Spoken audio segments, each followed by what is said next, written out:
Assalamualaikum warahmatullahi. Dengan seorang raja yang sangat besar, yang Al-Quran mengkisahkan walaupun hanya sedikit, yakni tentang Raja Dzulqarnain. Ma'asyiral muslimin yang dimuliakan Allah Subhanahu wa taala, sebelum saya menceritakan tentang hubung kait antara Ya'juj dan juga Ma'juj dengan Dzulqarnain, maka saya akan urut kisah ini berdasarkan Al-Quran yang terdapat dalam Suratul Kahfi. Namun sebelumnya saya ingin menjelaskan tentang siapa sebenarnya Raja Dzulqarnain itu. Kenapa disebut Dzulqarnain? Hidup di zaman siapa dia? Kemudian apa sepak terjangnya? Dan apa hubung kait beliau dengan Ya'juj dan juga Ma'juj? Ma'asyiral muslimin yang dimuliakan Allah Azza wa Jalla, kita tahu bahwa kalau kita menceritakan kisah-kisah dalam Al-Quran, maka akan dapat pelajaran yang bisa kita petik di dalamnya. Makanya Allah Subhanahu wa taala berfirman sendiri, laqad kana fi qisasihim ibratun liulil albab. Dan sungguh pada kisah-kisah yang diceritakan dalam Al-Quran itu ada pelajaran besar, khususnya kita yang memiliki akal yang sehat. Bahkan salah satu faidah kenapa Allah Subhanahu wa taala banyak mengkisahkan kisah-kisah dalam Al-Quran,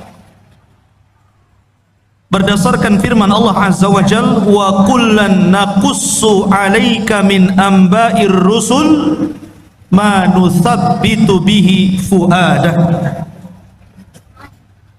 Dan begitulah kami kisahkan kepadamu ya Muhammad tentang habar-habar para utusan, tidak lain dan bukan hanya untuk menetapkan dan memberikan ketenangan kepada hatimu. Karena dengan kisah-kisah dalam Al-Quranul Karim banyak pelajaran yang diambil oleh Rasul sepanjang perjalanan dakwahnya, dan itu juga berlaku kepada kita umat. Ma'asyiral muslimin yang dimuliakan Allah Subhanahu wa taala, bicara tentang kisah Dzulqarnain dulu sebelum kita masuk kepada kisah Ya'juj dan Ma'juj. Kisah Dzulqarnain ini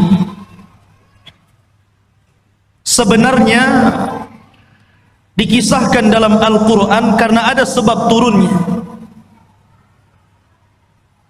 Di zaman Nabi SAW, orang-orang musyrik itu berupaya untuk mencegah dakwah Rasul dengan berbagai macam upaya.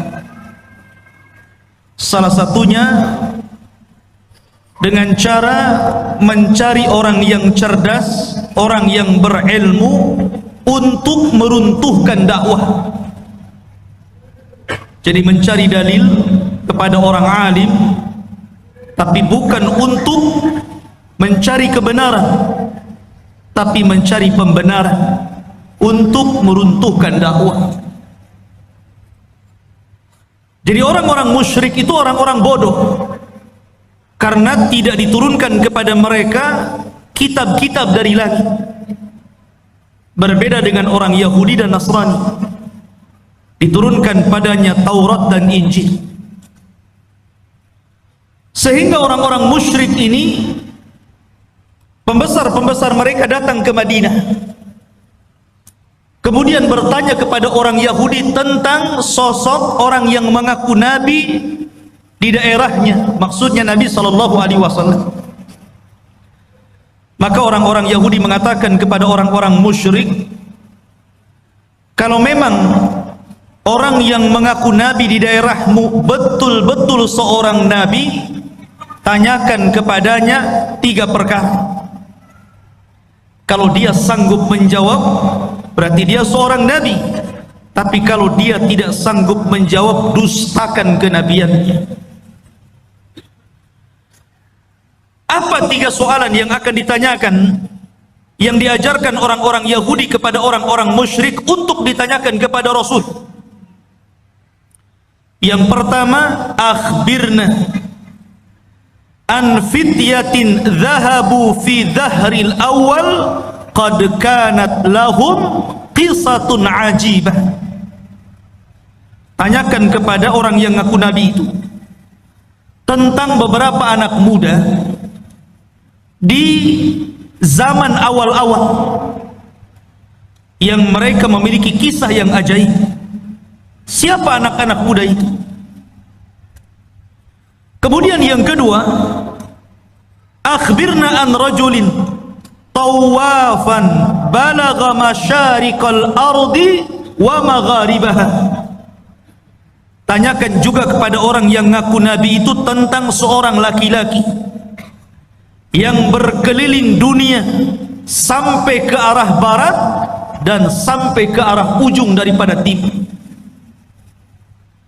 Kemudian yang ketiga, akhbirna anir ruh wa mahi. Tanyakan juga kepada dia tentang apa itu ruh. Akhirnya orang-orang musyrik sudah mendapatkan apa yang mereka kehendaki untuk ditanyakan kepada Nabi SAW, bukan untuk mencari kebenaran. Tidak. Mereka hanya hendak menghalang-halangi dakwah Rasul saja supaya didustakan manusia. Akhirnya para pembesar Quraisy sesampainya di Mekah, mereka datang kepada Nabi SAW. Mereka mengatakan, ya Muhammad, sesungguhnya kami memiliki 3 soalan. Kalau engkau sanggup menjawab, maka engkau adalah seorang nabi, amanna bik, pasti kami akan beriman kepadamu. Tapi kalau engkau tidak sanggup menjawab, memang engkau ini nabi palsu, pendusta. Akhirnya Nabi SAW mengatakan, silahkan tanyakan saja. Maka kemudian orang-orang musyrik ini bertanya tentang 3 soalan tadi. Saking senangnya Nabi SAW, kalau seandainya Rasul bisa menjawab 3 soalan itu, mereka akan beriman. Nabi SAW menjanjikan dengan kata-katanya, saukhbirukum ghadan, besok saya kabarkan jawabannya. Dan Nabi SAW lupa mengatakan insya Allah. Saking senangnya Nabi SAW sampai tidak mengatakan insya Allah, hanya mengatakan baik, besok saya akan jawab pertanyaan. Rupanya gara-gara Nabi SAW tidak mengucapkan insya Allah, akhirnya Allah uji keesokan harinya, tidak ada Jibril yang datang memberitahu jawabannya. 1 hari, 2 hari, 5 hari, 10 hari, sampai 15 hari. Sehingga mulai orang-orang musyrik menganggap bahwa Nabi ini seorang pendusta, khianat, janji malah diingkari. Dari situlah Nabi SAW sesak dadanya. Akhirnya pada hari ke-15 malaikat Jibril turun dan menurunkan surah Al-Kahfi, dan ini sebagai jawabannya. Adapun anak-anak muda yang berada di zaman awal yang mereka terjerembab dalam gua. Mereka adalah Ashabul Kahfi, yang Allah firmankan, am hasibta anna ashabal kahfi warraqim kanu min ayatina ajaba. Apakah engkau mengira bahwa anak-anak muda yang terjerembab dalam Al-Kahfi, gua yang dalam itu, warraqim, raqim itu papan yang ada nama-nama Ashabul Kahfi, itu disebut raqim, dan itu tertera di dinding depan gua Al-Kahfi itu. Dan mereka adalah tanda-tanda kebesaran kami yang luar biasa, yang ajaib.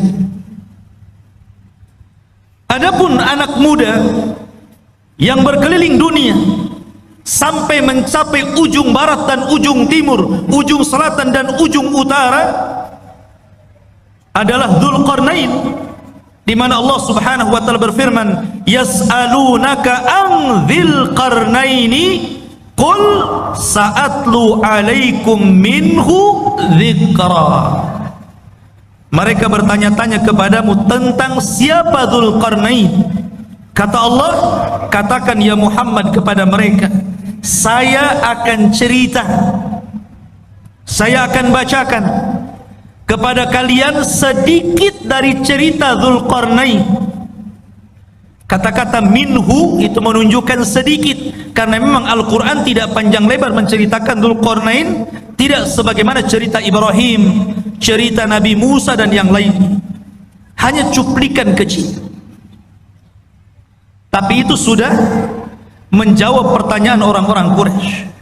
Adapun ruh, maka Allah katakan, yas'alunaka 'anir ruh qulir ruhu min amri rabbi. Mereka bertanya tentang ruh, katakan ruh itu urusan Rabbmu. Karena ruh itu sampai hari ini walaupun teknologi sudah canggih, nggak ada yang bisa mendeteksi ruh itu seperti apa. Sehingga ruh itu urusan Allah Subhanahu wa taala. Dari sini ikhwatu fiddin dimuliakan Allah Azza wa Jalla. Sebab cerita Dzulqarnain itu dari sebab turunnya ayat ini dari pertanyaan orang-orang Quraisy. Dan subhanallah ikhwan, gaya dakwah orang-orang Quraisy itu ditiru oleh sebagian orang-orang yang tidak suka dengan dakwah. Terkadang ada orang jahil, dia ingin menghancurkan dakwah. Caranya apa? Bertanya kepada orang alim, tetapi yang tidak sepakat dengan orang alim yang hendak dijatuhkannya. Dia hanya minta fatwa saja. Setelah dapat fatwa, bukan diamalkan, tapi untuk menjatuhkan lawan. Makanya banyak orang-orang alim yang alimnya itu bukan untuk memperbaiki manusia, terkadang untuk memecah belah manusia. Dan mereka adalah ulama ulama-ulama yang jelek. Ma'asyiral muslimin yang dimuliakan Allah Azza wa Jalla, cerita tentang Dzulqarnain ini menjadi khilaf para ulama. Apakah dia seorang raja? Apakah dia malaikat? Apakah dia seorang wali? Karena memang kisah Dzulqarnain ini kisah yang unik sekali. Bahkan Al-Imam Qatadah rahimahullahu ta'ala mengatakan bahwa di dunia ini tidak ada penguasa yang mampu menguasai sebagian besar dunia kecuali hanya 4 orang saja, yang 2 mukmin dan 2 kafir. Pertama, yang mukmin adalah Raja Sulaiman. Sulaiman menguasai sebagian besar dunia. Kemudian yang kedua, Dzulqarnain. Adapun yang kafir, yang pertama adalah Namrud, dan yang kedua Bukhtun Nasr. Ada yang mengatakan Al-Iskandar Al-Maqduni. tapi yang masyhur adalah Bukhtun Nasr, dan keduanya kafir, baik Namrud ataupun Bukhtun Nasr yang menghancurkan Palestina itu. Lah salah satunya adalah Dzulqarnain. Dia penguasa yang berhasil menguasai barat dan timur, selatan dan utara, sehingga kemudian menjadi khilaf apakah dia seorang nabi, apakah dia seorang wali, ataukah dia malaikat. Ada yang mengatakan dia adalah malaikat, tetapi pendapat ini tentu sangat jauh sekali. Ada yang mengatakan dia seorang nabi berdasarkan zahir Al-Quran, karena dia diperintah Allah untuk menyampaikan wahyu Allah. Siapa yang beriman maka akan diperbaiki, siapa yang kufur maka akan disiksa dan diazab. Dan nanti saya akan jelaskan tentang rihlah beliau.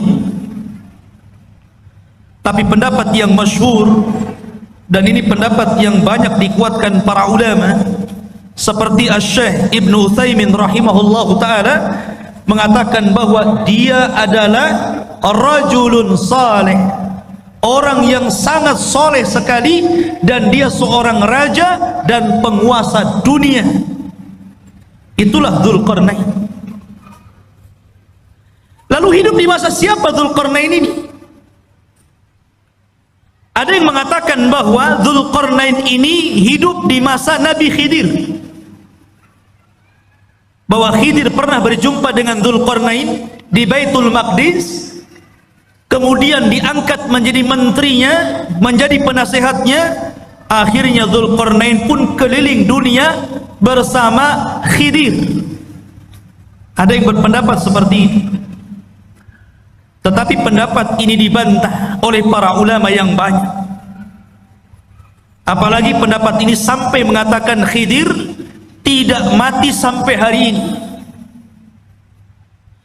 Kemudian yang kedua, dan ini yang dikuatkan para ulama, juga dikuatkan oleh Imam Ibnu Utsaimin rahimahullahu taala, bahwa Dzulqarnain itu hidup di masa Nabiullah Khalilur Rahman Ibrahim alaihi salatu wassalam. Jadi ia hidup di masa Nabiullah Ibrahim, bahkan dia pernah tawaf bersama Ibrahim dan juga Ismail di Ka'bah. Bahkan dikatakan Ibrahimlah yang menjadikan Dzulqarnain ini masuk ke dalam agama tauhid, yang dengan itu akhirnya Dzulqarnain berdakwah keliling dunia. Ini salah satu pendapat Al-Imam Ibnu Utsaimin rahimahullahu taala dalam fatwa Nur ala Darbi, di mana Ibnu Utsaimin mengatakan huwa malikun salihun kana ala ahdil Khalil Ibrahim. Dia adalah raja yang saleh, hidup di masa Nabiullah Ibrahim alaihi salatu wassalam, wa yuqalu annahu tafa ma'ahu bil baiti fallahu a'lam. Bahkan dikatakan dia pernah tawaf bersama Ibrahim di Baitullah, Allahu a'lam. Itu perkataan dari Imam Ibnu Utsaimin rahimahullahu taala. Masyarul muslimin yang dimuliakan Allah azza wa jalla. Baik, kenapa dia disebut Dzulqarnain? Dzu itu artinya pemilik, Qarnain itu dua tanduk. Kenapa disebut pemilik dua tanduk itu? Ada yang mengatakan bahwa kenapa raja tersebut digelari pemilik dua tanduk, atau dalam bahasa Arabnya Dzulqarnain.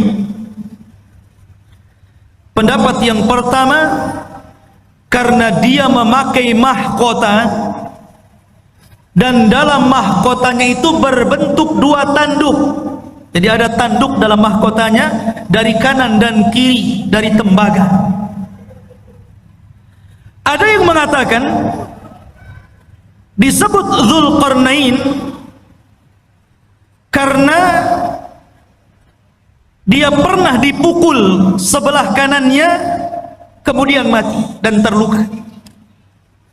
Kemudian Allah hidupkan kembali, kemudian dipukul oleh kaumnya, kemudian mati dan kemudian dihidupkan kembali. Ada yang berpendapat seperti itu, ya terima saja, namanya pendapat. Makanya disebut Dzulqarnain. Ada yang mengatakan karena bentuk kepalanya seperti dua tanduk, ada tanduknya di kepalanya. Dan tentu ini ba'id, sangat jauh. Dan pendapat yang terakhir inilah yang banyak dikuatkan para ulama. Disebut Dzulqarnain karena dia ketika berdakwah mengajak manusia ke dalam tauhid, maka dia berjalan ke arah barat sampai ujung terbenamnya, dan ke arah timur sampai tempat terbitnya. Dan tempat terbit serta tempat terbenamnya itu disebut qarnai syaitan, dua tanduk setan.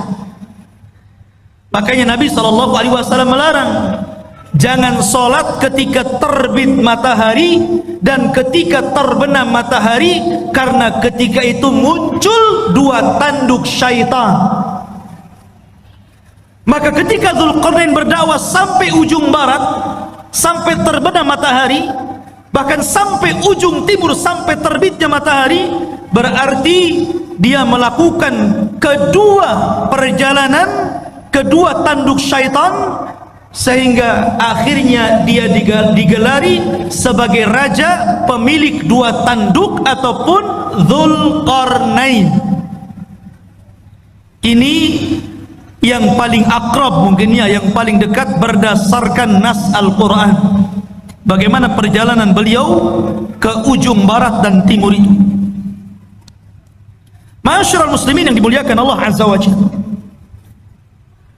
perjalanan Dzulqarnain ini adalah perjalanan yang luar biasa. Seorang raja yang seluruh kekayaannya, seluruh hidupnya hanya untuk mengajak manusia kepada tauhid. Makanya kalau kita cerita para raja, saya kira di negeri kita saja cerita para raja banyak ya. Ada Raja Majapahit, ada raja ini, raja itu. Di negeri kita paling banyak cerita raja itu. Kata Syekhul Islam Ibnu Taimiyah rahimahullahu taala, sesungguhnya apabila kita cerita tentang Raja Dzulqarnain, sesungguhnya tidak ada kisah yang lebih indah, yang lebih baik melebihi kisahnya Raja Dzulqarnain, karena banyak ibrah dan pelajaran. Bahkan kisah Dzulqarnain ini sangat menginspirasi bagi dakwah Nabi SAW, karena turunnya cerita Dzulqarnain ini di saat sulit-sulitnya Nabi dalam berdakwah.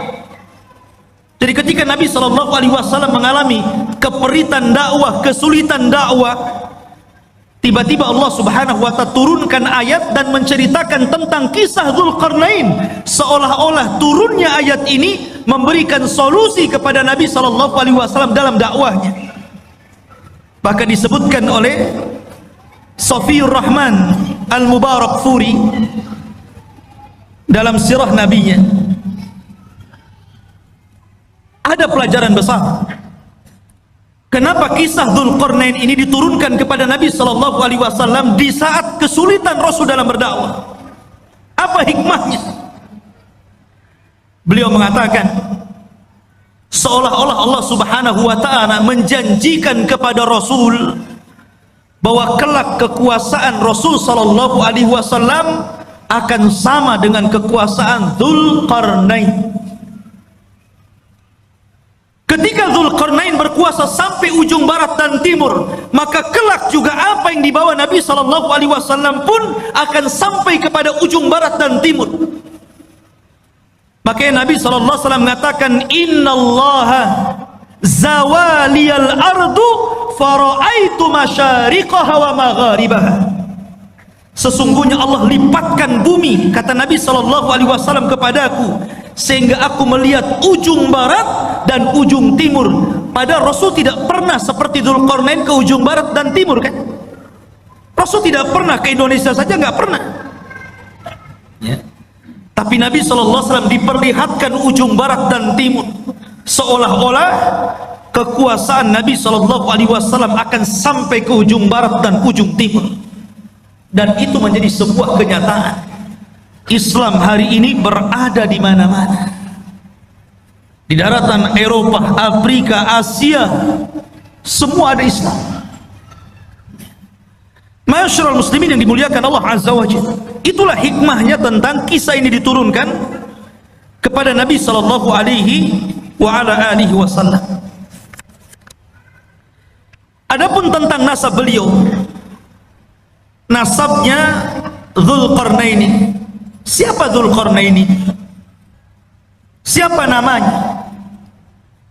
Keturunan siapa dia? Ada yang mengatakan bahwa Dzulqarnain ini satu di antara raja-raja Yaman. Artinya dia bukan raja di luar daripada Arab, tapi Dzulqarnain itu raja Arab karena berasal dari Yaman. Karena rata-rata raja Yaman itu kalau menggelari rajanya selalu diawali dengan kalimat Dzu, seperti Dzu Nuwas yang pernah menguasai Himyar Yaman. Ya.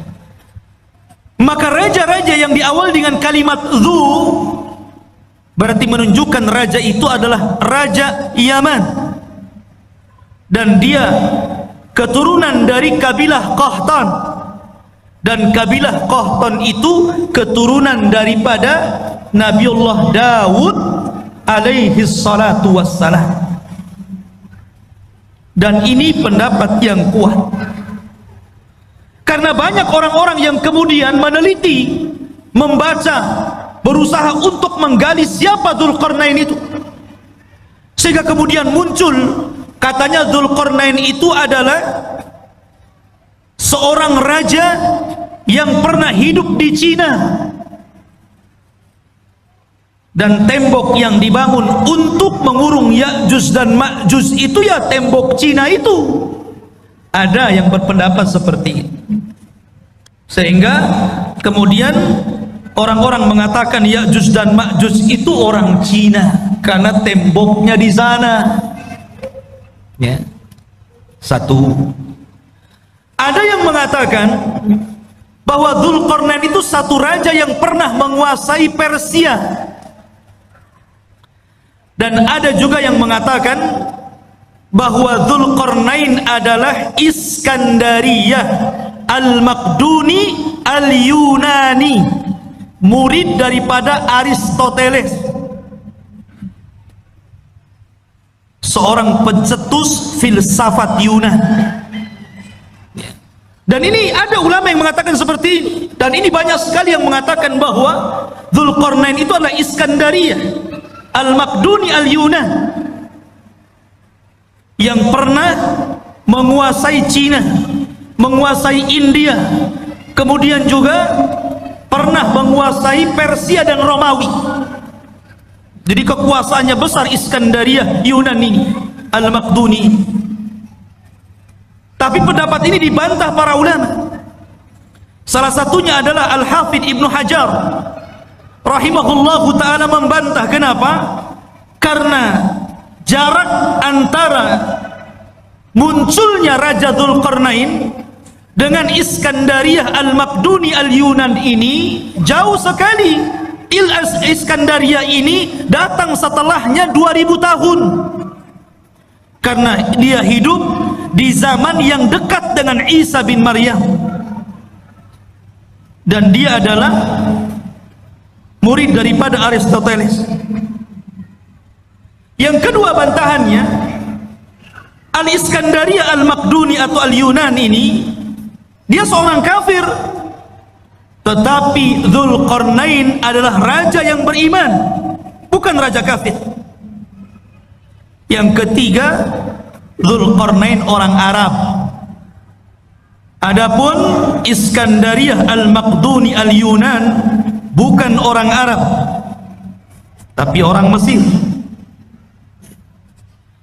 Dan inilah yang kemudian dikuatkan oleh Al-Hafidh Ibnu Hajar, Al-Hafidh Ibnu Katsir, dan juga Al-Imam Ibnu Taimiyah rahimahullahu ta'ala membantah pendapat bahwa Dzulqarnain itu adalah Raja Iskandariyah Al-Maqduni Al-Yunan, karena itu hidup di zaman mendekati Isa bin Maryam. Sementara pendapat yang kuat sebagaimana dikemukakan oleh Al-Imam Ibnu Utsaimin bahwa Dzulqarnain itu hidup di masa Ibrahim. Enggak ketemu. Dari sini Dzulqarnain Raja Iskandaria lah. Tidak ada hubung kait antara Iskandaria dengan Dzulqarnain. Ada sebuah asar dari turjumanul Quran Abdullah bin Abbas radhiyallahu an, walaupun asar ini fihi nazar, ada pandangan para ulama bahwa usia dakwah daripada Dzulqarnain itu 500 tahun, 500 am. 500 tahun dia berdakwah. Dan wajar karena usia zaman dulu kan panjang-panjang, lain dengan usia umat sekarang. Makanya di zaman itu pernah ada seorang wanita menangisi anaknya yang meninggal. Dia menangis di kuburan karena meninggal anaknya. Saking sayangnya kepada anaknya, dia menangis di kuburan. Akhirnya dikatakan kepada ibu tersebut, "Kenapa Anda menangis wahai ibu?" Maka ibu itu mengatakan, "Ya, aku baru saja kemalangan, anakku meninggal dunia. Baru saja anakku meninggal dunia dan aku sedih karena peninggalannya." Akhirnya kemudian ditanyakan, "Berapa usia anakmu yang meninggal itu?" Maka ibu tersebut mengatakan, "Sittina sana, 60 tahun." 60 tahun masih bayi. Di zaman dulu. Kalau di zaman sekarang janggutnya sudah sampai pusar, dah kakek. 60 tahun dah mau mati.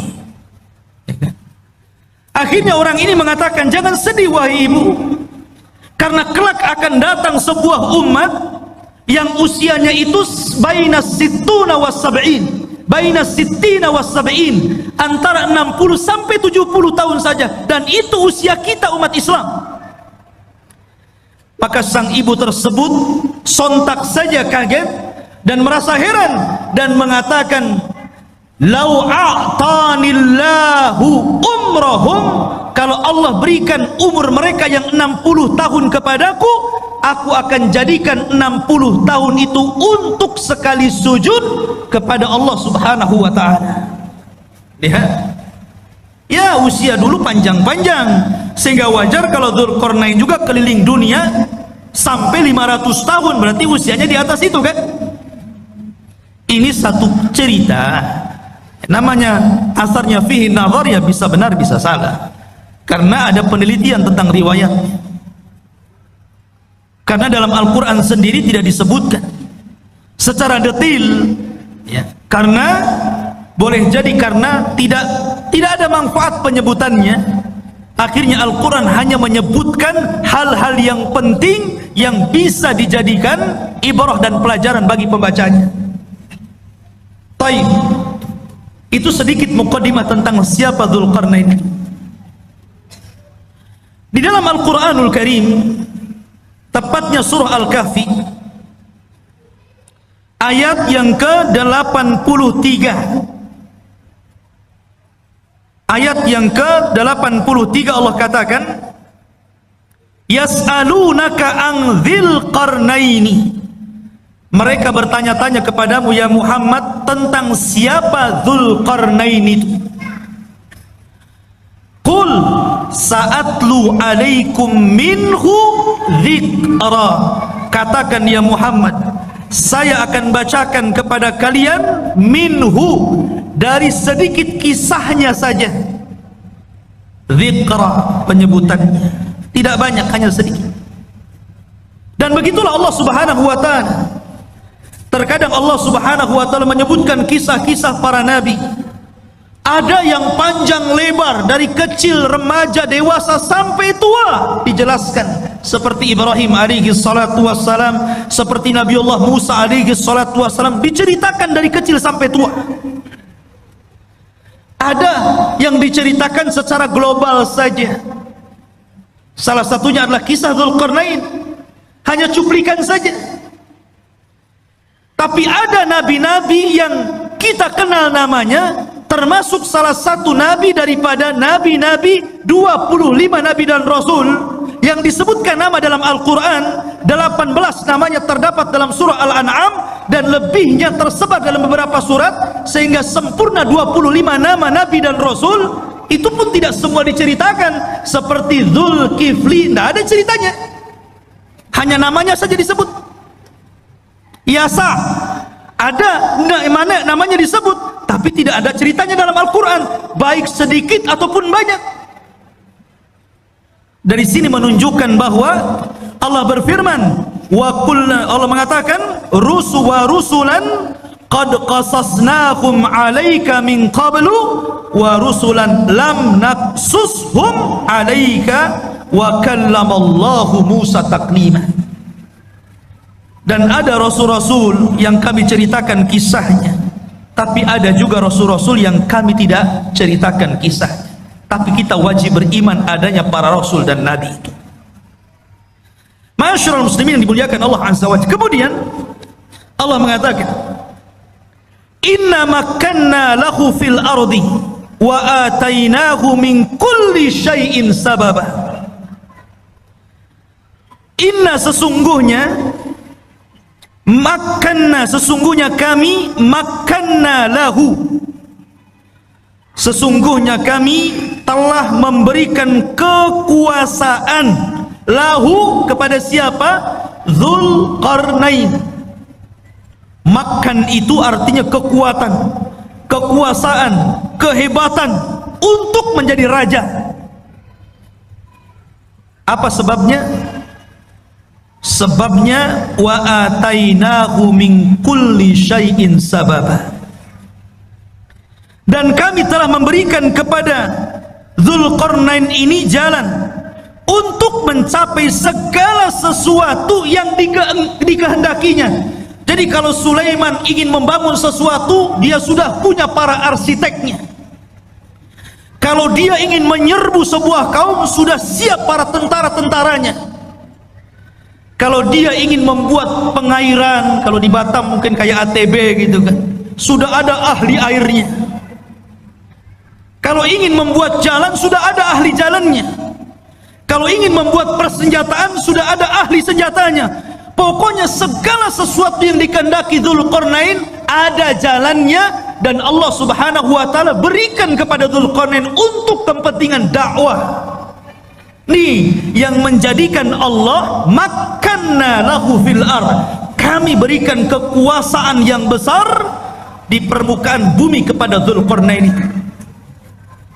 Dan ini sebuah pelajaran bahwa kalau seorang penguasa ingin berkuasa dengan kuat dan tidak bisa ditumbangkan, maka dia harus mengikuti firman Allah Azza wa Jalla, wa atainahu min kulli syai'in sababa. Dia harus punya orang-orang pakar-pakar, harus dekat dengan dia. Pakar ekonomi, pakar politik gitu kan, pakar hubungan antara dalam negeri dan luar negeri, dan pakar-pakar yang lainnya. Kalau dia memiliki pakar-pakar itu dan sesuai dengan bidangnya, maka dia akan kokoh menjadi penguasa.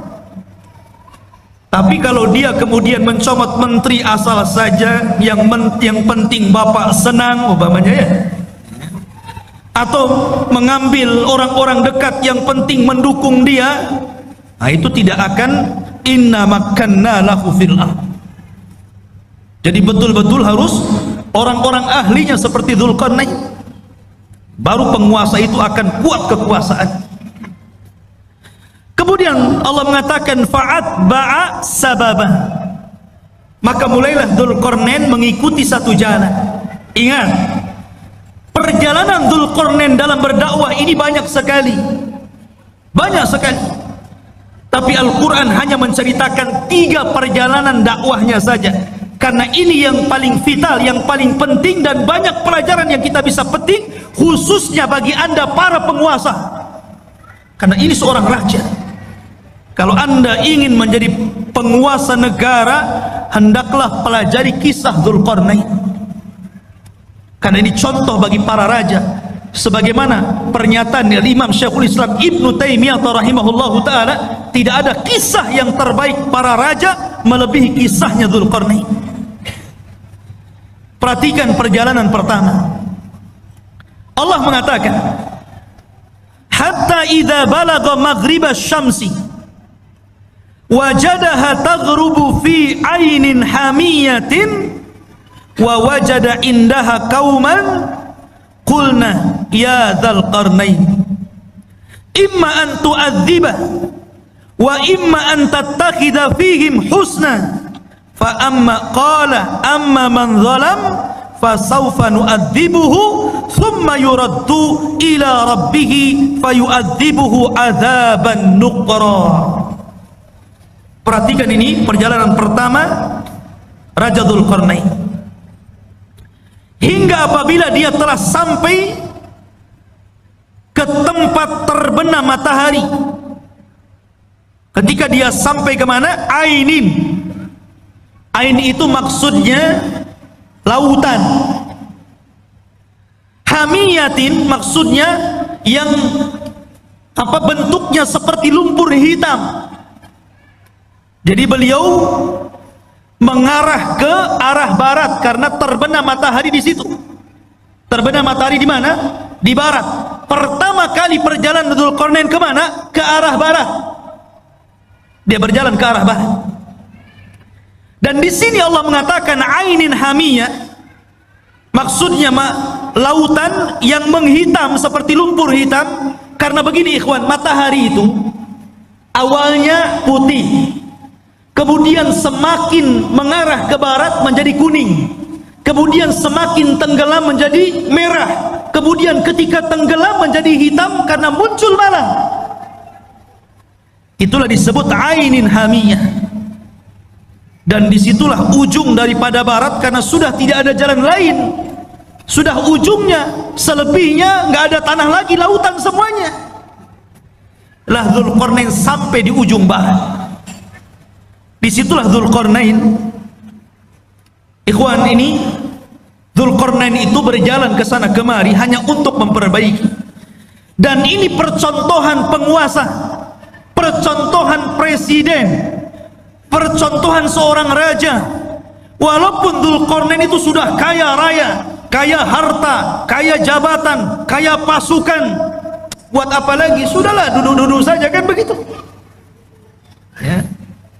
Sekarang saja seperti itu, baru menjabat maaf, baru sekelas wali kota atau bupati saja gitu kan. Kadang-kadang kalau safar kemana-mana tidur saja. Udah sampai, sudah. Dia nggak tahu jalannya bolong, ada polisi tidurnya, jalannya rusak tuh nggak tahu nih. Harusnya jangan tidur, lihat, wah ini jalan perlu diperbaiki, ini jalan nggak bagus nih. Kemudian melewati desa-desa, ini kayaknya ada ketertinggalan, harus dimajukan nih. Harusnya seperti itu ya. Lah Dzulqarnain ini, dia kalau masuk ke sebuah desa dan desa itu ada ketertinggalan, dimajukan. Apa yang kalian butuhkan? Kalian butuh kedokteran? Kami letakkan di para dokter, ajarkan mereka kesehatan. Kalian perlu untuk pembangunan, nih saya letakkan arsitek, ajari mereka bagaimana cara membangun rumah dan gedung. Jadi sifatnya seperti itu. Dzulqarnain ini hanya memperbaiki. Kalau sudah baik tempat tersebut, daerah tersebut, diletakkan orang-orangnya, kemudian dia jalan lagi sampai akhirnya sampai di ujung barat, ketemu sebuah kaum yang tidak punya agama, kaum yang zalim, dan tidak ada kezaliman yang paling besar melainkan kesyirikan.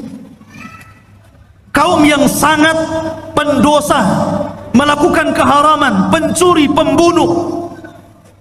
Lah Dzulqarnain ini mendapatkan kaum di arah barat seperti itu. Makanya Allah mengatakan di dalam ayat ini, ya Dzal Qarnaini, wahai Dzal Qarnain, wahai Raja Dzul Qarnain, imma an tu'adzib wa imma an tattakhidha fihim husna. Terserah engkau. Apakah engkau mau menghukum orang-orang jahat ini, orang-orang zalim ini, orang-orang yang tidak beriman ini, ataukah engkau ingin berbuat baik kepada mereka? Terserah. Maka Dzulqarnain mengatakan, amma man zalam, adapun orang yang zalim, adapun orang yang menyekutukan Allah, yang suka membunuh, yang suka mencuri, yang suka melakukan keharaman, fasawfa nu'adzibuhu, kami akan azab dia, kami akan hukum dia, summa yuraddu ila rabbih, setelah itu kami serahkan kepada Rabbnya, fayu'adzibuhu adzaban nuqra, kelak Rabbnya akan mengadab boleh jadi lebih dahsyat dibandingkan azabku kepada mereka. Tetapi sebaliknya, wa amma man amana wa amila salihan falahu jazaan al-husna wa sanaqulu lahu min amrina yusra. Adapun yang nurut dengan perintahku, akhirnya beriman, beramal saleh, maka mereka akan mendapatkan balasan yang baik, dan kami katakan kepadanya, dari perkara kami mudahkan segalanya. Jadi kalau memang dia mengikuti dakwah Dzulqarnain, mau mentauhidkan Allah, mau melakukan amal saleh, mau melakukan amal kebaikan, dan mengikuti arahan-arahan Dzulqarnain, maka Dzulqarnain akan membangun qaryah tersebut, daerah tersebut akan dibangun, akan difasilitasi, akan dibangun dan ditebarkan pendidikan, dakwah, pembangunan dan yang lainnya. Itulah Dzulqarnain. Dia tidak diam, dia jalan-jalan ke sana kemari, dan itu salah satu sifat seorang penguasa. Harus jalan-jalan melihat kondisi rakyatnya. Lihat Ibnul Khattab, Umar Ibnul Khattab, malam-malam dia malam-malam keliling melihat rakyatnya, sehingga pelajaran, karena dia suka jalan malam melihat-lihat rakyatnya, baik yang senang ataupun yang susah, banyak melahirkan undang-undang, kebijakan-kebijakan, peraturan-peraturan yang kemudian sangat bermanfaat untuk rakyatnya, hanya karena jalan-jalan terinspirasi akhirnya. Ya, seperti itu. Dan Umar kalau jalan-jalan melihat rakyatnya tidak bawa wartawan, tidak diliput. Besoknya keluar Umar jalan-jalan menyambangi kaum muslimin yang ada di sini, bagi-bagi sembako. Nggak ada. Umar tidak masuk media. Lain dengan penguasa sekarang ya. Masuk parit saja ada wartawannya. Masyarul muslimin yang dimuliakan Allah Subhanahu wa taala. Begitulah seorang raja jalan ke sana kemari. Inilah yang pertama perjalanan siapa? Dzulqarnain ke arah barat. Baru kemudian Allah mengatakan, summa atba'a sababa. Baru kemudian Dzulqarnain berjalan ke arah lain. Ke arah mana? Allah mengatakan, hatta idza balagha matli asy-syamsi, sampai ketika Dzulqarnain sampai di arah terbitnya matahari. Kalau tadi terbenam kan, matahari kan terbenam itu dari atas bawah sampai terbenam, seolah-olah matahari masuk ke dalam laut. Tidak. Matahari itu tidak mengelilingi bumi. Bukan berarti dia masuk arah laut kemudian mengelilingi bumi sampai muncul di arah timur. Tidak. Sebagaimana pelajaran yang ma'ruf antum pelajari di sekolah-sekolah, matahari tidak mengelilingi bumi. Matahari itu menghadap Allah, sujud kepada Allah hampir-hampir. Dia tidak diizinkan untuk terbit dari arah timur, dan hampir-hampir terbit dari arah barat. Dan kalau sudah demikian, maka kiamat telah dekat. Lah Dzulqarnain sampai di ujung matahari terbit, akhirnya artinya arah timur, karena terbitnya matahari itu di timur. Ya. Disitulah kata Allah berfirman, wajadaha tatlu ala qaumin lam naj'al lahum min duniha sitra. Subhanallah. Maka kemudian ketika dia menempuh jalan, dia mendapatkan sebuah kaum, sekelompok umat yang kami tidak menjadikan bagi mereka sesuatu yang melindunginya dari cahaya matahari. Umat yang sangat terbelakang, nggak punya rumah, nggak berpakaian. Seperti mungkin di zaman sekarang kalau orang-orang primitif gitu ya, orang-orang yang hidup di daerah Amazon, jangan jauh-jauh ke Amazon ya, di Indonesia saja banyaknya. Seperti ada seorang dai yang belusukan ke hutan-hutan di daerah timur itu ya, akhirnya masuk Islam gara-gara pakai sabun. Itu pernah ceritanya dengar ya, masuk Islam gara-gara sabun.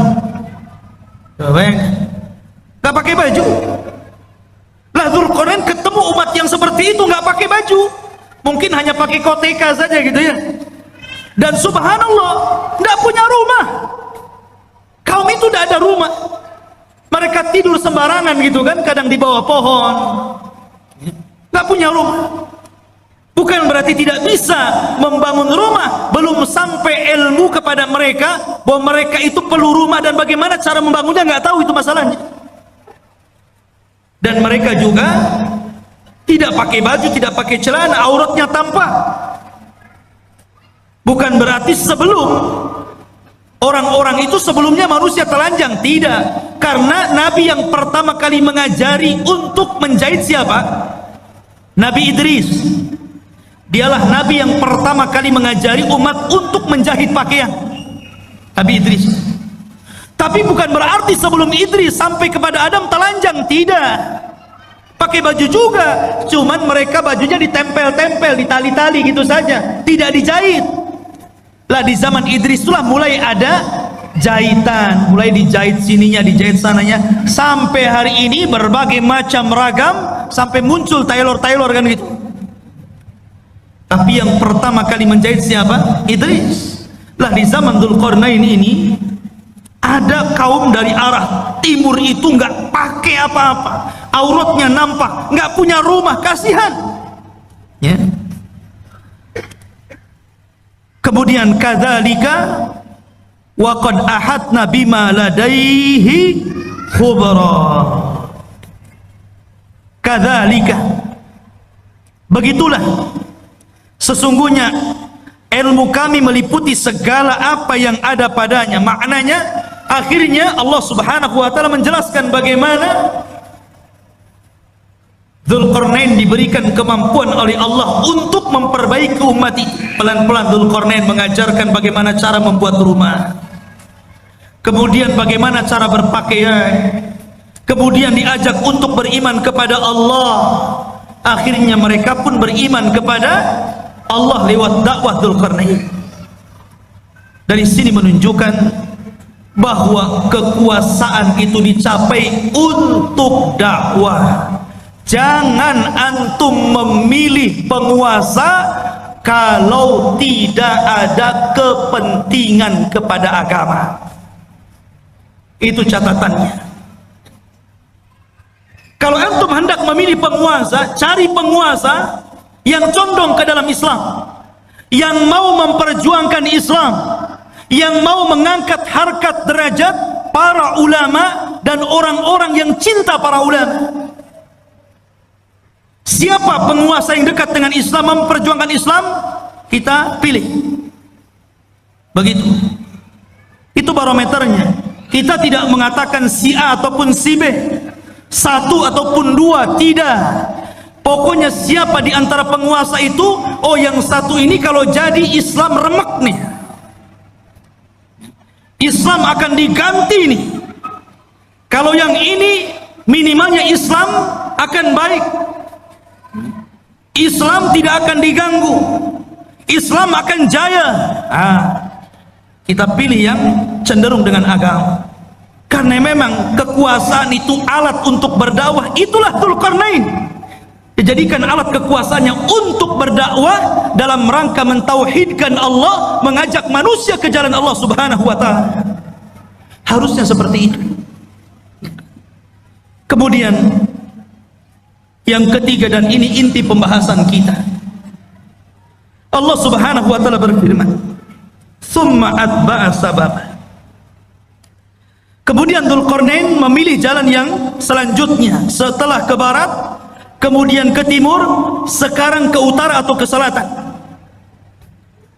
Tapi Allah tidak mengatakan utara atau selatannya, antara dua arah itu. Cuman Allah mengatakan hatta idza balagha baina saddaini wajada min dunihima qauman la yakaduna yafqahuna qaula. Hingga apabila Dzulqarnain sampai di antara dua buah gunung yang sangat tinggi dan besar, dia mendapati di hadapannya sebuah kaum yang hampir-hampir kaum itu tidak paham apa yang diucapkannya, nggak ngerti bahasanya itu, aneh bahasanya. Mungkin bahasa kita ini bahasa planet, ngomong apa nih, saya nggak paham. Kita aja di Indonesia, kadang-kadang dialognya orang Jawa dengan orang Medan itu beda kan? Beda, kadang-kadang orang Medan nggak paham bahasa Jawa, orang Jawa nggak paham bahasa Medan. Sampai saya dengar iklan di radio itu kan aneh-aneh. Beli es pak, kata orang Jawa, sampun telas, katanya. Iya segelas, katanya. Bilang sampun telas, dibilang satu gelas. Boten enten, ya pakai santen, gitu. Wong Medan, oh kok tahu kamu saya orang Medan, gitu. Ya, kadang-kadang nggak nyambung tuh. Ya. Itu dialog Jawa dengan Medan nggak nyambung tuh. Sampai dijelaskan oleh Imam Ibnu Katsir dalam Bidayah wan Nihayah, sampai Dzulqarnain itu untuk memahami bahasa orang itu memerlukan 10 penerjemah. Dari satu bahasa ke bahasa berikutnya, dari bahasa berikutnya, sampai 10 bahasa, 10 penerjemah, baru Dzulqarnain paham. Oh iya maksudnya apa, baru tahu dia. Bahasanya susah dipahami. Ya. Rupanya Dzulqarnain paham keinginannya. Apa keinginannya? Dikemukakan dalam Al-Quran. Qalu, mereka berkata, ya Dzulqarnain, inna Ya'juj wa Ma'juj mufsiduna fil ard fahal naj'alu laka kharjan ala an taj'al bainana wa bainahum sadda. Ini keinginannya, dan ini erat kaitannya dengan kisah Ya'juj dan Ma'juj. Dan inilah kisah Dzulqarnain yang ada hubungannya dengan kita kaum muslimin. Kisah yang terakhir ini, pertemuan Dzulqarnain dengan kaum yang terakhir ini adalah kisah yang sangat erat kaitannya dengan kita kaum muslimin. Karena kita ini umat yang ada di akhir zaman. Kenapa kita ini umat yang ada di akhir zaman? Pertama, karena tidak ada nabi setelah Rasul sallallahu alaihi wasallam. Maknanya tidak ada umat selain umat Nabi sallallahu alaihi wasallam. Setelahnya dunia ini akan dihancur-hancurkan alias kiamat. Dzulqarnain diminta oleh mereka. Mereka itu dalam waktu-waktu tertentu datang Ya'juj dan Ma'juj. Mereka membuat kerusakan, membunuh, membantai, merampok, memperkosa, melakukan anarkis. Mereka brutal, mereka bengis. Makanya kelak di akhir zaman, fitnah Ya'juj dan Ma'juj itu berbeda dengan fitnah Dajjal dan fitnah keluarnya binatang dari perut bumi. Kalau Dajjal fitnahnya apa? Fitnahnya agama. Dia dikeluarkan oleh Allah itu untuk memfitnah agama kita, karena dia awalnya ngaku nabi, berakhir ngaku Tuhan. Dajjal tidak akan membunuh kita kalau kita menuhankan dirinya, kecuali kalau kita kufur kepada ketuhanan Dajjal, baru dia bunuh kita. Tapi kalau kita beriman kepada Dajjal, justru disenangkan sama Dajjal. Antum mau apa? Diberi oleh Dajjal. Adapun fitnahnya binatang melata yang akan keluar dari perut bumi, dia tugasnya hanya stempel saja. Ketemu orang kafir, di stempel jidatnya, di stempel hidungnya, kemudian gosong, menunjukkan alamat dia kafir. Ketemu orang yang beriman, di stempel dahinya, bercahaya, menunjukkan dia mukmin. Ketika itu tidak ada nama, semua dilupakan dari namanya. Saya Abu Meros, saya nggak tahu siapa saya. Sehingga akhirnya orang itu hanya menyebutkan dari tanda yang ada di mukanya, mukmin dan kafir, dan tidak tersinggung. Ya. Mau kemana min gitu? Oh, mau ke sawah fir. Itu saja. Gak tersinggung. Kalau sekarang dikafir-kafirkan orang tersinggung. Enak saja kau kafir-kafirkan saya. Tapi zaman itu tidak. Lah fitnahnya Ya'juj dan Ma'juj itu beda. Ini brutal ini. Dia hanya taunya merusak bumi saja, membunuh dan membunuh. Bahkan di akhir zaman bukan hanya membunuh, tapi memakai bangkai orang yang dibunuhnya, kanibal.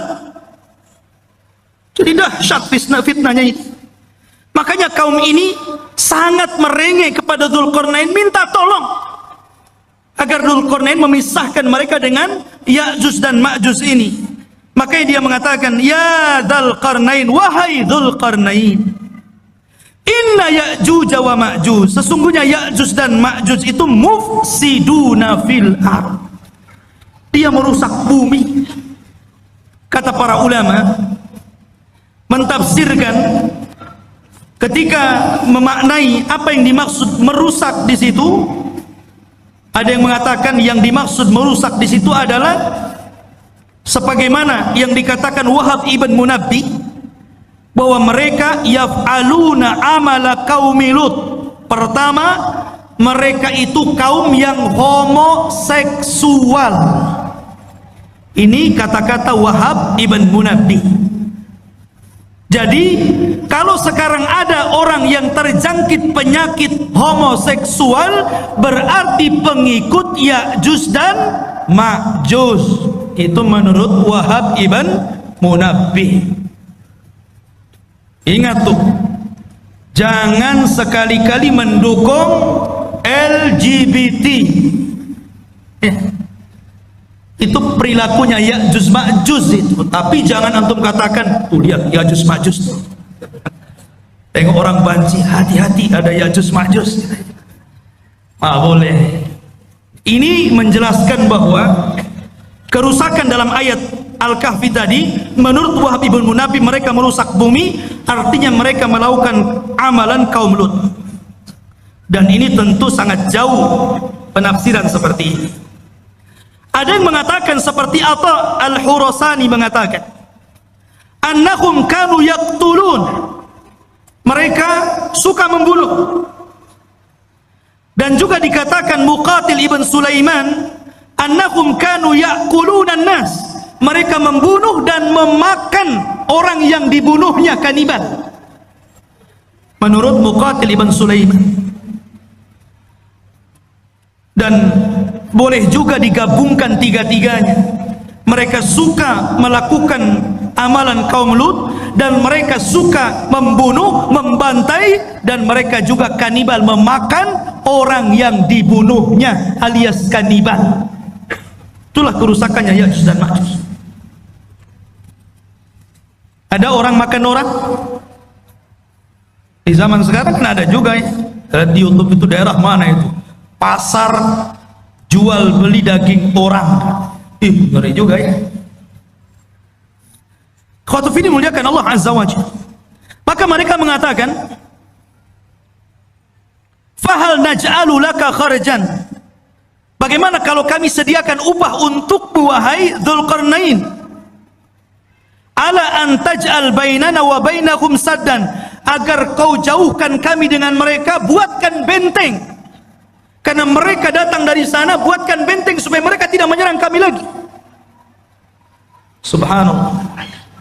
Mereka siap menyediakan upah kepada Dzulqarnain.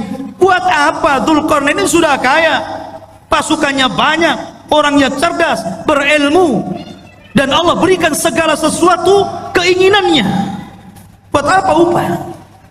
Makanya Dzulqarnain mengatakan, dengan mengatakan kepada mereka, qala ma makkani fihi rabbi khairun. Tidak usah, nggak perlu kalian memberikan upah. Apa yang telah Allah berikan dari kekuasaan dan kekuatan ini sudah cukup untukku. Ini kebaikan, anugerah, nikmat yang luar biasa. Nggak perlu. Nih, seorang raja harus seperti itu. Jangan menyusahkan masyarakat, harus memberikan kesenangan kepada masyarakat. Ma'asyiral muslimin yang dimuliakan Allah Azza wa Jalla. Tetapi Dzulqarnain hanya mengatakan fa'inuni biquwatin aj'al bainakum wa bainahum radma. Tetapi tolong bantu aku, sediakan orang-orang kuat di antara kalian untuk kerja bakti bersamaku. Nanti aku akan jadikan antara kalian dengan Ya'juj dan Ma'juj itu dinding pemisah, supaya dia tidak menyerbu kalian lagi. Inilah jiwa besar seorang pemimpin, ya, membangun sebuah bangunan yang luar biasa yang belum pernah dibangun orang-orang sebelum dan setelahnya. Bahkan bangunan itu sendiri tidak tahu siapa yang tahu, nggak ada yang tahu. Sampai sekarang kan nggak ada yang tahu, walaupun berbagai macam ilmuwan meneliti. Dengan kecanggihan alat-alat di zaman sekarang, dengan teknologi transportasi yang memudahkan mereka untuk berpindah satu negeri ke negeri yang lainnya, sampai sekarang masih gaib, masih belum ditemukan, agak-agak kira-kira saja, mungkin di sini, mungkin di situ. Sampai-sampai Imam Ibnu Katsir meriwayatkan sebuah kisah Raja Abbasiyah, di mana Raja Abbasiyah itu mereka mengirimkan pasukan untuk mencari di mana bentengnya yang dibangun Dzulqarnain ketika mengurung Ya'juj dan Ma'juj. Mengirim delegasi itu, dan dikatakan oleh Raja Al-Wathiq ketika itu sebagai penguasanya, sebelum kau ketemu benteng itu jangan pulang. Akhirnya berangkat tuh pasukan itu dari satu negara ke negara berikutnya, dari satu daerah ke daerah berikutnya, menyeberangi lautan, menyeberangi gunung, dan begitu seterusnya, sampai akhirnya selama 2 tahun baru ditemukan benteng tersebut. Tapi Ibnu Katsir sendiri tidak menyebutkan sanad riwayatnya, sehingga tidak bisa dijadikan pegangan kisah ini. Allahu a'lam ada di mana. Yang jelas sudah ada, ya. Walaupun sebagian para ulama seperti Lajnah Daimah dan juga Syekh bin Baz rahimahullahu taala, ketika ditanya tentang di mana sebenarnya benteng yang dibangun Dzulqarnain itu, yang mengurung padanya Ya'juj dan Ma'juj dan akan keluar di akhir zaman, maka Syekh bin Baz hanya mengatakan min kibalil masyriq, dari arah timur, maksudnya kota Madinah. Kalau antum berada di Madinah, ke arah timurnya. Kemudian diisyaratkan ke daratan Cina, ke daratan Cina, ya. Ada yang mengatakan bahwa benteng itu terletak di daerah daratan Armenia. Ada yang mengatakan Adribajania, di daerah Georgia, ya. Itu sebagian ulama mengatakan seperti itu. Tetapi sekali lagi tidak bisa ditegaskan seperti itu. Cuman dari arah timur. Apakah Cina? Tidak. Ya'juj Ma'juj bukan Cina. Walaupun ada sebagian orang yang melihat ciri-ciri daripada hadis Rasul, kok ciri-ciri itu melekat kepada orang-orang Asia. Orangnya pendek, mukanya bulat, matanya sipit. Jangan-jangan saya pula. Bukan. Ya'juj dan Ma'juj itu belum keluar. Kalau Cina sudah keluar dari dulu, ya, di mana-mana. Ya. Dia belum keluar, dan dia di balik tembok, dan kelak akan dikeluarkan Allah di akhir zaman. Bukan sekarang, di akhir zaman. karena Ya'juj dan Ma'juj itu Allah keluarkan setelah Allah hancurkan bentengnya, itu ketika setelah Isa bin Maryam turun, itu pun pasca terbunuhnya Dajjal. Dajjal dibunuh dulu, baru setelah itu selang beberapa waktu Isa dan kaum muslimin diuji lagi oleh Allah, tiba-tiba runtuh daripada apa yang sudah dibangun Dzulqarnain, sadnya ini, bendungannya ini, bentengnya ini. Akhirnya dari situ min kulli hadabin yansilun, maka mereka keluar dari benteng itu seperti bah yang turun dari bukit, saking banyaknya gitu, keluar semuanya. Karena dalam riwayat Abdullah bin Umar radhiyallahu an, di antara mereka Ya'juj dan Ma'juj itu dikisahkan bahwa tidak mungkin mati seorang Ya'juj dan Ma'juj itu kecuali kalau seandainya mereka telah mendapatkan 1000 keturunan baru mati, ya. Jadi kalau seandainya keturunannya sudah 1000 baru dia mati,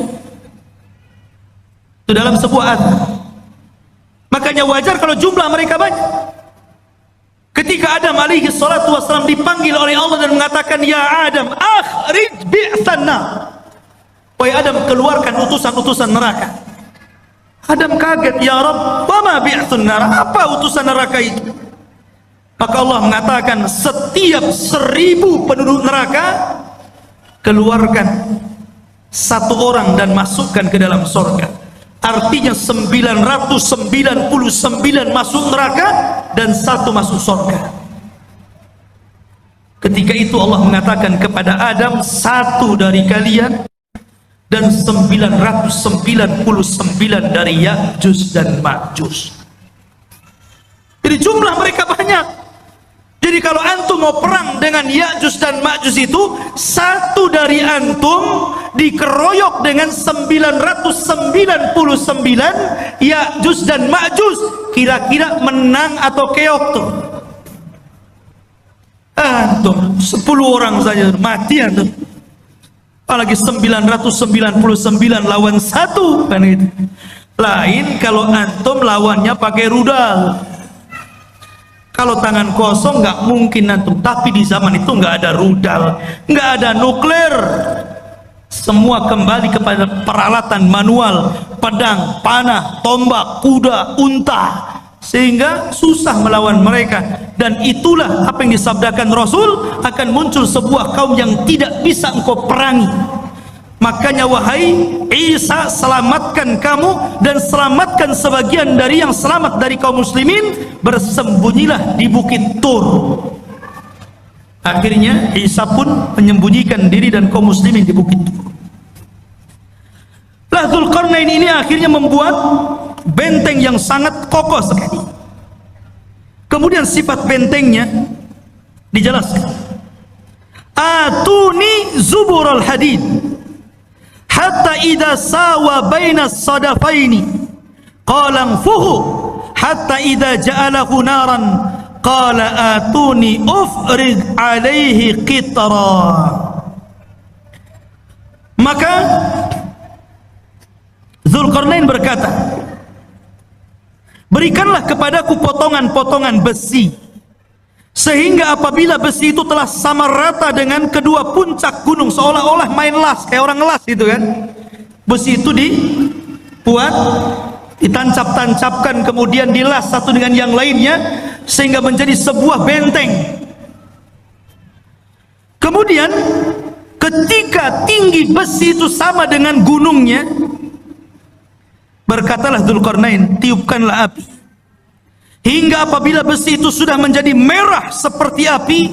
Dia pun berkata, berikanlah kepadaku tembaga yang mendidih agar kutuangkan ke atas besi panas tersebut. Kokoh sekali ya. Inilah dinding yang tidak bisa dijebol. Sampai Ya'juj dan Ma'juj sendiri gak bisa jebol dinding itu. Di zaman Nabi SAW, Rasul pernah mendengar sebuah gelegar suara yang menggelegar. Kata Sofia, kata Nabi kepada Sofia, wahai Sofia, tahukah kamu suara apa itu? Kata Sofia mengatakan tidak tahu, Allah dan Rasulnya yang tahu.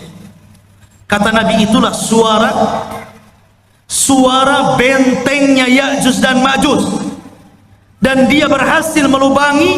Kemudian Rasul menyebutkan seperti ini, dia sudah bisa melihat kita dari lubang seperti ini. Jadi Ya'juj dan Ma'juj itu sudah bisa melubangi seperti ini, kata Rasul, ngekar dari dalam. Ini Abu Fulan, ini Abu Fulan, ya, dikeker. Dan subhanallah, karena kokohnya benteng itu, Ya'juj Ma'juj itu setiap hari melubangi untuk keluar dari situ. Jadi kalau di pagi hari dia datang dengan kumpulan-kumpulan arsitek khusus yang melubangi gua itu dari kalangan Ya'juj dan Ma'juj, mereka ngebor tuh dengan alat yang mereka punya. Ketika sudah kecapean gitu kan, hampir mereka sedikit lagi, dan waktu sore mereka kemudian kembali ke rumahnya. Besoknya bolongan itu balik lagi ke asalnya, dan seperti itu hampir mereka putus asa karena tidak bisa melubangi dan tidak bisa keluar dari gerbang. Sampai akhirnya di akhir zaman, ketika pemimpin Ya'juj dan Ma'juj itu hendak memimpin untuk melubangi dan keluar dari benteng itu, kata pemimpinnya, besok kita akan kerja lagi, insya Allah. Pemimpinnya diilhamkan untuk mengucapkan insya Allah. Subhanallah, ketika pemimpinnya diilhamkan untuk mengucapkan insya Allah, jebol benteng itu. Akhirnya mereka keluar, sehingga ketika mereka turun dari bukit itu dan mengarah ke Palestina, kemudian yang pertama mendarat di sebuah danau Tiberias atau danau Buhairah. Diminum itu kelompok yang pertama paling depan, yang tengah dan yang belakang. Ketika sampai di danau itu sudah nggak kebagian air, dan mereka mengatakan, kan tadi masih banyak, kenapa sudah habis, katanya. Saking banyaknya, padahal danau itu bisa menghidupi jutaan jiwa yang ada di sana. Tapi sekali teguk gelombang yang pertama, habis ludas saking banyaknya Ya'juj dan Ma'juj. Lihat bagaimana kuasa Allah Azza wa Jalla. Maka Allah mengatakan, famastata'u an yadharuhu wa mastata'u lahu naqba. Qala hadha rahmatun min rabbi fa idza jaa wa'du rabbi ja'alahu dakkan wa kana wa'du rabbi haqqan. Maka di sini Allah Subhanahu wa taala mengatakan, Zulkarnain berkata dalam ayat ini, famastata'u lahu an yadharuhu. Ya'juj dan Ma'juj itu tidak mungkin sanggup untuk menghancurkan benteng itu. Tak sanggup, karena yang menghancurkan atas izin Allah kan. Jadi tidak ada yang sanggup kecuali Allah Azza wa Jalla, dan itu pun atas kehendak Allah Subhanahu wa taala. Makanya Zulkarnain mengatakan, hadza rahmatun min rabbi, ini semua karena rahmat Allah Subhanahu. Dengan kecerdasan Zulkarnain, kebesaran Zulkarnain, banyaknya pasukan yang dimiliki Zulkarnain, ilmu yang dikuasai Zulkarnain, tetap dia mengatakan ini rahmat dari Allah. Ya, tawadu, rendah diri, masih mengakui rahmat ini datang dari Allah. Jangan seperti Qarun yang mengatakan innama utitu min ilmin indi, kekayaan ini datang dari ilmu yang saya miliki, katanya. Jangan seperti Qarun. Dzulqarnain tetap mengatakan ini rahmat dari Allah Subhanahu wa taala. Ma'asyiral muslimin yang dimuliakan Allah Azza wa Jalla, itulah kilasan daripada cerita Dzulqarnain. Sedikit kita cerita tentang Ya'juj dan Ma'juj. Ya'juj dan Ma'juj adalah keturunan daripada salah satu putra Nuh alaihi salatu wassalam, namanya Yafis ibn Nuh. Nuh memiliki 4 putra: Ham, Syam, Yafis, Kanaan. Tapi Kanaan kafir dan tidak masuk ke perahu, akhirnya mati diterjang ombak dan tufan. Sehingga yang selamat adalah Ham, Syam dan Yafis. Dari keturunan Syam inilah lahir para nabi dan rasul. Dari keturunan Ham ini lahirlah orang-orang yang berkulit hitam. Dan dari keturunan Yafis inilah lahir bangsa Asia, salah satunya kabilah Ya'juj dan Ma'juj. Salah satu dari keturunan kabilah Yafis adalah Ya'juj dan Ma'juj, dan semuanya masuk neraka. Tidak ada yang masuk surga. Ya, karena mereka diciptakan untuk membuat fitnah. Sama dengan Dajjal. Ya. Ma'asyiral muslimin yang dimuliakan Allah Azza wa Jalla. Kalau kita tahu bahwa Ya'juj dan Ma'juj adalah keturunan Yafis ibn Nuh, dari sini maka kita katakan Ya'juj dan Ma'juj itu manusia, bukan binatang, apalagi tumbuh-tumbuhan. Dia manusia dan bukan jin. Karena sebagian para ulama mengatakan sebagaimana dinukilkan oleh sebagian para ulama, seperti dikatakan Ka'ab al-Akhbar. Ka'ab al-Akhbar ini seorang ulama yang masuk Islam di zaman Umar ibn al-Khattab. Kunyahnya Abu Ishaq, dan dia banyak menukilkan ilmu ahli kitab, dan dia banyak diterima riwayatnya. Ada beberapa riwayat yang ditolak karena Israiliyat. Salah satu kisah Israiliyatnya, Ka'ab al-Akhbar mengatakan bahwa Ya'juj dan Ma'juj itu terdiri dari 3 golongan. Kelompok yang pertama tingginya seperti Syajaratul Aruz.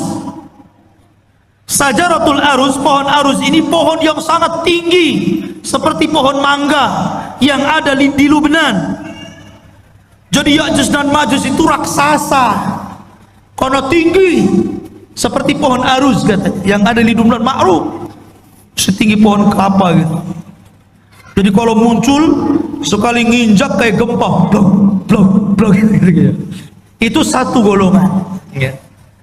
Yang kedua, ada dari Ya'juj dan Ma'juj itu kelompok yang beda. Dia memiliki tingginya 4 hasta dan lebarnya 4 hasta. 1 hasta itu 1/2 meter. Kalau 4 hasta berarti 2 meter. Tingginya 2 meter, lebar badannya 2 meter. Kotak. Ya kan? Tinggi 2 meter, badan 2 meter, 4 persegi namanya. Ya. Sepompok. Kemudian yang ketiga, katanya dia adalah makhluk yang memiliki 2 telinga yang lebar. 1 telinganya untuk mencari mangsa dan 1 telinganya untuk selimut badannya ketika tidur. Saking lebar telinganya itu. Semana itu bentuk. Ini satu pendapat dari Ka'ab al-Akhbar. Ada juga pendapat dari Abdullah bin Abbas radhiyallahu anhu mengatakan, Ya'juj dan Ma'juj itu bukan besar, tapi dia orang kerdil. Ada satu kelompok itu tingginya cuma 1 jengkal, ada yang 2 jengkal, paling tinggi 3 jengkal. Segini, tinggal ditendang saja. Itu satu pendapat. Tapi yang jelas bahwa ini hanya ijtihad para ulama. Pendapat yang kuat kita mengambil berdasarkan zahir hadis. Ketika Nabi SAW menjelaskan tentang ciri-cirinya, bahwa dia adalah dzulful unub, pesek hidungnya, sigharul uyun, sipit matanya, kemudian wujuhuhum kal mijanil mutraqa, wajahnya seperti tameng bulat gitu kan. Kemudian juga disyaratkan seperti bangsa Turuk, bangsa orang-orang Mongol. Kalau kayak kita lah persis mukanya, ya kan? Jadi dia manusia, ya, bukan seperti yang diceritakan Ka'ab al-Akhbar atau riwayat daripada Ibnu Abbas radhiyallahu anhu. Tapi dia manusia yang akan keluar, tapi manusia kanibal, manusia beringas, manusia sadis, barbar. Ya. Oh, jadi dia taunya membunuh saja. Makanya ketika benteng itu dihancurkan, maka mereka menyerbu setiap kampung. Ya ummul arda, mengelilingi bumi sampai mungkin ke Batam juga tuh. Ya, tuh. Ya. Itu semua orang-orang di luar jenisnya itu dibunuh, dibantai. Sehingga ketika itulah Allah memerintahkan kepada orang-orang yang beriman dan Nabi Isa alaihi salatu wassalam agar bersembunyi saja, jangan dilawan karena tidak akan menang.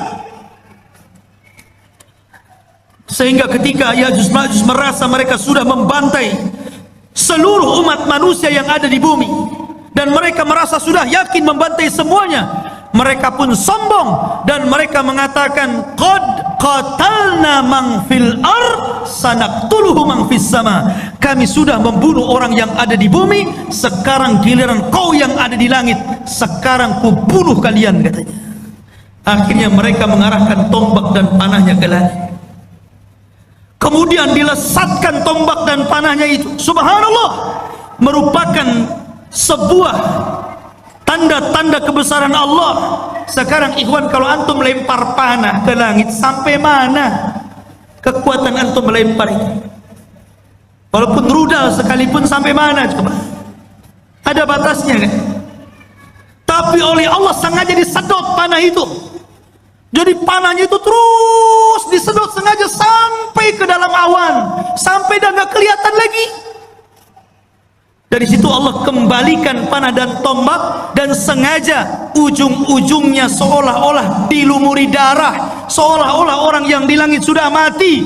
Akhirnya ketika panah dan tombak itu kembali ke bumi, yakin mereka sudah membunuh orang yang di langit dan orang yang di bumi. Lengkaplah kesombongan mereka. Dari situlah, karena kesombongan mereka lah, akhirnya Allah subhanahu wa ta'ala menghancurkan mereka. Dengan cara apa? Berperang? Tidak ada sanggup yang memerangi. Tapi Allah kalau menghancurkan sebuah kaum, bagi Allah itu mudah. Ketika Allah menghancurkan orang-orang yang hendak menghancurkan Ka'bah dari Abrahatul Asram dan pasukan gajahnya, cukup mengirim burung laut. Ketika Allah subhanahu wa ta'ala memberikan azab kepada orang-orang yang kufur, yang disebutkan dalam surah Al-Kahfi, pemilik dua kebun, yang kebun itu kayak sorga. Kalau masuk ke kebun itu bawa keranjang, tidak perlu dipetik, keluar, masuk kebun, keluar sudah penuh keranjangnya. Kayak sorga, kufur mereka. Akhirnya Allah mengadab kaum tersebut dengan cara apa? Mengutus tikus sebesar kucing. Ada tikus sebesar kucing? Ada. Tikus Jakarta. Bukan, antum jangan kotor otaknya. Tikus-tikus got itu kan gede itu ya. Antum tahu tikus got itu? Itu kalau ketemu kucing-kucingnya yang lari. Jadi dikeluarkan tuh tikus-tikus, menggerogoti apa? Sad Ma'rib, bendungan Sungai Ma'rib digerogoti. Akhirnya hancur bendungan itu. Kemudian airnya melulantakkan sebuah negeri yang sangat subur, negeri Sabah itu, dan tidak ditanami kecuali sedikit. Akhirnya semuanya menjadi rata dan tidak ada yang tersisa tumbuhan kecuali hanya pohon bidara, sidrin, dan beberapa pohon yang tidak ada manfaat. Begitu juga ketika Allah menghancurkan Ya'juj dan Ma'juj. Apa yang Allah kirim? Allah tidak kirim buaya, baik buaya laut atau buaya darat. Allah tidak kirim harimau, Allah tidak kirim gajah, tapi Allah kirim ulat, nagab, dud. Itu yang dikirim. Ketika Ya'juj dan Ma'juj tertidur di malam hari, rupanya Allah kirim ulat, kemudian masuk ke dalam tengkuknya. ketika ulat itu masuk ke dalam tengkuknya dan menjadi virus dalam badannya, tiba-tiba satu Ya'juj dan Ma'juj mati dan meninggal dunia seperti antum mematikan gardu listrik, satu mati, mati semuanya. Ya kan? Jadi satu Ya'juj Ma'juj mati, mati semua. Subhanallah. Ya. Tetapi yang kerepotan Nabi Isa, cemana membuang bangkainya setiap satu jengkal ada di permukaan bumi itu. Akhirnya kemudian Isa berdoa agar Allah membersihkan bangkai-bangkainya. Dikirimlah burung seperti burung-burung unta, sebesar burung-burung unta itu, sebesar unta, dikirim.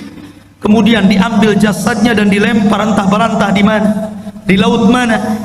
Dan ketika itu banyak binatang-binatang yang memakan makanan daging bersyukur kepada Allah Azza wa Jalla. Mereka menjadi kenyang dan gemuk karena banyak bangkai Ya'juj dan Ma'juj di mana-mana. Akhirnya setelah dibuang oleh burung-burung tersebut, Allah menurunkan hujan karena barakah doanya Nabi Isa. Dengan hujan itu akhirnya mengguyur langit, bumi yang kotor dengan bangkai, sisa-sisa bangkai darah dan nanahnya, dan dibuang ke lautan. Akhirnya bumi menjadi subur kembali dan Isa pun hidup beberapa tahun setelahnya, dan itulah kehidupan yang paling indah sepanjang kehidupan manusia. Ini diantara cerita The King Zulkarnain Fas Ya'juj dan Ma'juj. Mudah-mudahan ada manfaatnya. Subhanakallahumma wa bihamdika asyhadu an la ilaha illa anta astaghfiruka wa atubu ilaik. Allahu ta'ala. Assalamualaikum warahmatullahi wabarakatuh.